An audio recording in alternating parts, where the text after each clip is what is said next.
November 13, 2024 బుధవారం encourage మనం మదనపల్లి మార్కెట్లో టమాటో స్టాక్ అంటే దిగుమతి నడవచ్చు మనం ఎవరో తెలుసుకుందామండి. నేనుతో పోల్చుకుంటే దిగుమతి తగ్గింది లేదా పెరిగింది వెయిట్ అని ఎవరో తెలుసుకుందాము. నిన్న వర్షం వచ్చేసి 7 గంటల కాడి ఇంకా వర్షం అయితే స్టార్ట్ అయింది. పడిన కొంచెం పైన బాగానే పడింది వర్షం వచ్చేసి ఒక 10, 15, 20, 25 నిమిషాలు ఒక గంట దాకా పడి ఉంటుందిలేండి నైట్ వచ్చేసి.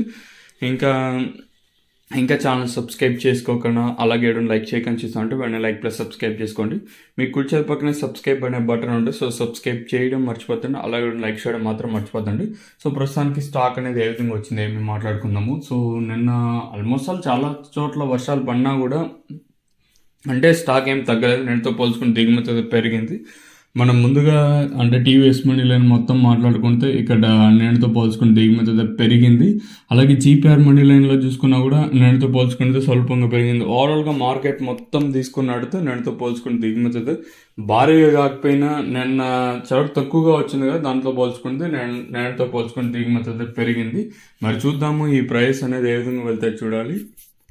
వెలంపాట్లు ప్రారంభమయ్యేది మనకి 8:30, 35కి అయితే ప్రారంభం అయితే ఉంటుంది. మరి నిన్నట్లాగానే మార్కెట్ స్పీడ్ ఉంటుందా లేదా స్లో ఉంటుందా అయితే చూడాలి. నిన్న మొలకల చెరువు మార్కెట్ అయితే నేనుతో పోల్చుకుని దిగుమతి బాగా వచ్చింది. మొలకల చెరువు మార్కెట్కి నేను మొలకల చెరువు మార్కెట్ సూపర్ టాప్ 600, 610 అయితే వెళ్ళండి. అండ్ ఫస్ట్ యాక్షన్ ప్రైస్ వచ్చేసి మరి మన మదనపల్లి మార్కెట్లో ధరలు అనేది ఏ విధంగా వెళ్తాయితే చూడాలి. ఓవరాల్గా నేనుతో పోల్చుకుంటే ఇప్పుడు భాగ్యలక్ష్మి మండిని ఇంకా స్టార్ట్ అయ్యి అలాగే స్టార్టింగ్ పాతాళం టీవీఎస్ మండి లైన్ అలాగే పాతాళం అంటే కింద లైన్స్ ఉంటాయి కదా, మొత్తం ఓవరాల్గా నేనుతో పోల్చుకుంటే దిగుమతి అయితే పెరిగింది. మరి చూద్దాము ఈ ప్రైస్ అంటే ధరలు అనేది ఏ విధంగా వెళ్తే చూడాలి.